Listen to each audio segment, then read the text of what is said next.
Good morning, student. I am Muslima Aslam. This is a lecture of discrete mathematics. Today we are going to discuss about combinatorics. So in previous lecture में आपने देखा था recurrence, relation and generating function देखा था. I hope आपको वो अच्छे से क्लियर हो गया होगा कि उसकी फार्मूला क्या होता है, उसकी इक्वेशन क्या होती है, उस पर डिपेंड होता है ये. उसकी एल्गोरिथम भी होती है छोटी सी, वो मैंने आपको दे रखी है, वो भी आप देख लीजिएगा. और उसके जो सॉल्व करने के मेथड है उसको देख लीजिएगा. ठीक है, तो आज हम देख लेते हैं जो लास्ट टॉपिक है आपका कॉम्बिनेटरीज. तो जो कॉम्बिनेटरीज है उसमें 3 चीज़ें कवर होती हैं. पहला आपका इंट्रोडक्शन, दूसरा आता है काउंटिंग टेक्निक्स, उसकी काउंटिंग टेक्निक्स क्या होती है, तीसरा आपका पिजन होल प्रिंसिपल. तो पिजन होल प्रिंसिपल पे हम कल बात करेंगे. आज हम देख लेंगे इंट्रोडक्शन और काउंटिंग टेक्निक्स. ठीक है, तो कॉम्बिनेटरीज की आप ये देख लीजिएगा, ये आपका लास्ट टॉपिक है डिस्क्रीट मैथमेटिक्स का. तो कॉम्बिनेटरीज में आप इसकी डेफिनेशन देखिए क्या बोलता है. It deals with the arrangement of object according to the some pattern and counting the number of ways it can be done. ये डील करता है कि कोई भी ऑब्जेक्ट है वो कोई भी जो पैटर्न दे रखा होता है, कोई आपके पास कोई पैटर्न है, नंबर का है या किसी चीज़ का भी पैटर्न है, उसको किस अकॉर्डिंग उसको अरेंजमेंट करना है, कैसे उसकी काउंटिंग करनी है, तो उस चीज़ को ये पूरा कॉम्बिनेटरीज में आता है आपका.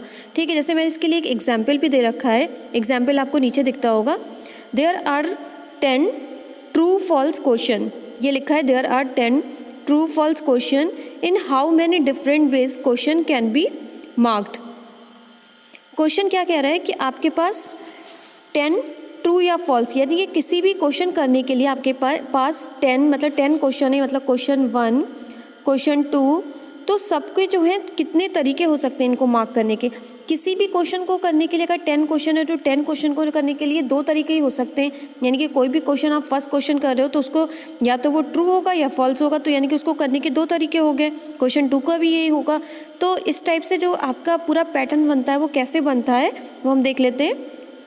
जैसे मैंने ये क्वेश्चन बताया आपको, क्वेश्चन 1 को करने के लिए आपके पास 2 पैटर्न है, क्वेश्चन 2 करने के लिए भी आपके पास 2 पैटर्न है, क्वेश्चन 3 करने के लिए भी आपके पास 2 पैटर्न्स है, क्वेश्चन 4 करने के, ऐसे ही आपके क्वेश्चन 10 तक आपके पास कितने पैटर्न है, 2. हमने क्वेश्चन जो आपके क्वेश्चन है क्वेश्चन 10 ले रखे हैं, उनके जो पैटर्न्स हैं वो 2 ले रखे हैं. तो अगर उनको हम कवर करेंगे तो कैसे करेंगे कि 2,2 ये आप देख रहे हैं 2,2,2 अप टू 2 की पावर 10, यानी कि हम 2 की पावर 10 करें तो 2 की पावर 10 क्या होता है 1024 पॉसिबिलिटीज़.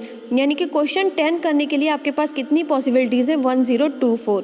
तो ये जो होते हैं उसको बोलते हैं कॉम्बिनेटरीज. जो पूरा 10 क्वेश्चन आप करोगे उनके आपके पास पॉसिबिलिटीज़ कितनी है क्वेश्चन करने के लिए. ठीक है, तो जो वो आपके पास पॉसिबिलिटीज़ हैं वो कितनी है 1024. किसी भी 10 क्वेश्चन को अगर आप कर रहे हो तो उनकी जो पॉसिबिलिटीज़ बनेंगी 1024 पॉसिबिलिटीज़. तो अब ये तो आपका एक सिंपल इंट्रोडक्शन था. अब हम इसकी टेक्निक देख लेते हैं. जो काउंटिंग टेक्निक कितने टाइप की होती हैं. 2 टाइप की आपकी काउंटिंग टेक्निक होती हैं. एक होती है आपकी मल्टीप्लिकेशन प्रिंसिपल, दूसरा होता है आपका एडिशन.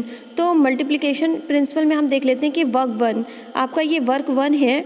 वर्क 1 करने के लिए एम वेज आपके पास रास्ते हैं. कोई भी वर्क 1 है उसको करोगे तो आपके पास रास्ते क्या हैं एम वेज. दूसरा वर्क है वर्क 2, उसको करने के लिए आपके पास क्या रास्ते हैं एन वेज.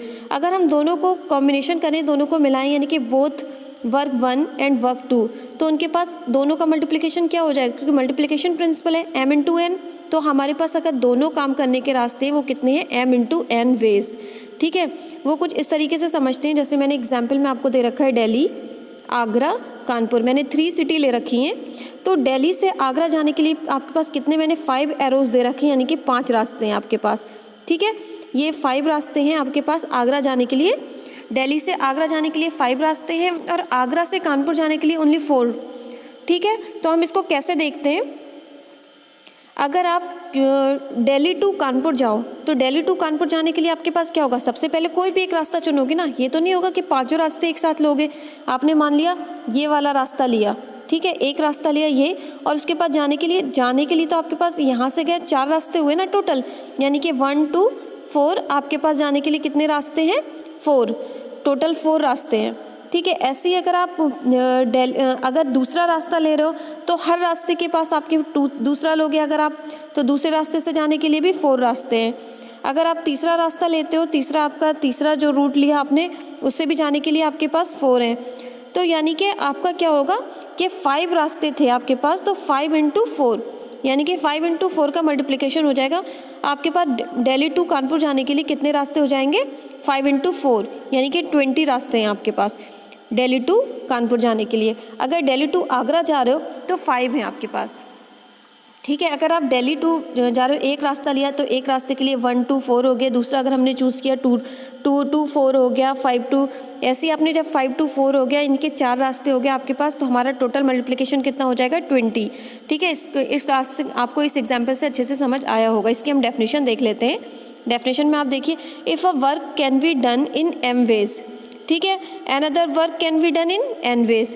जो आपका वर्क 1 था वो जो हुआ वो m ways के लिए हुआ, another work can be done in n ways, then both of the operation can be performed in, जब दोनों ऑपरेशन को आपने परफॉर्म किया यानी कि क्या होगा m × n ways, ठीक है। तो ये इसकी सिंपल डेफिनेशन होगी, आप ये डेफिनेशन भी लिख के आ सकते हो।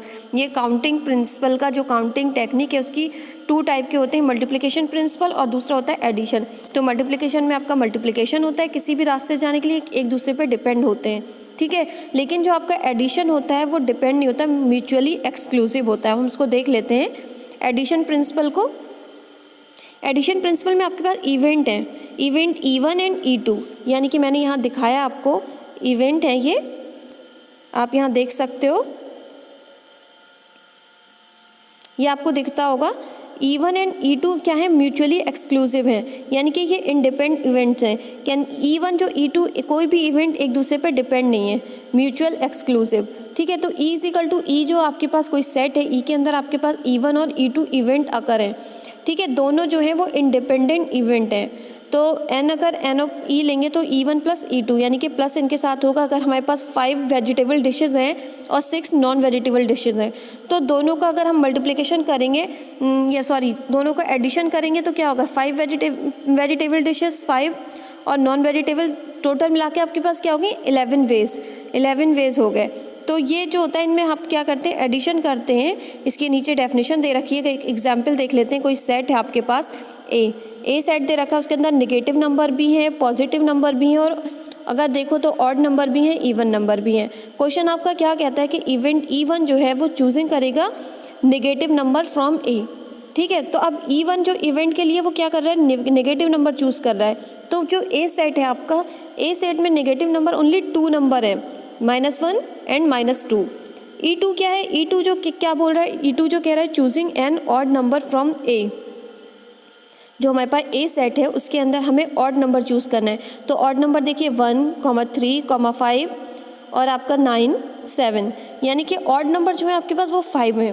तो हमने 5 लिखा, अगर दोनों का हम मतलब दोनों नंबर को ऐड करें, दोनों हम नेगेटिव नंबर और जो हमारे दोनों इवेंट ले रखा है दोनों को अगर ऐड करेंगे E1 और E2 तो क्या हो जाएगा 2 + 5, हमारे पास 7 वेज है, यानी कि 7 पैटर्न हो गए दोनों अगर इवेंट को हमने ऐड किया। अगर हमें अलग अलग परफॉर्म करना है, अलग अलग बताना है तो बता सकते हो E1 में आपके 2 नंबर हैं और E2 में आपके 5 नंबर हैं। तो इसकी डेफिनेशन देख लेते हैं।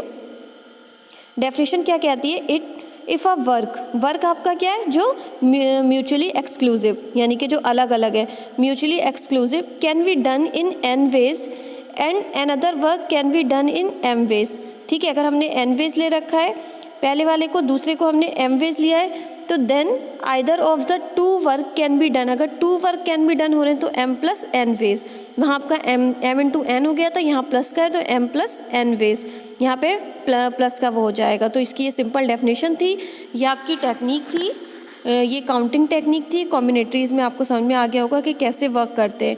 तो कल हम देख लेंगे पिजन होल प्रिंसिपल। आज के लिए इतना ही। Thank you so much student.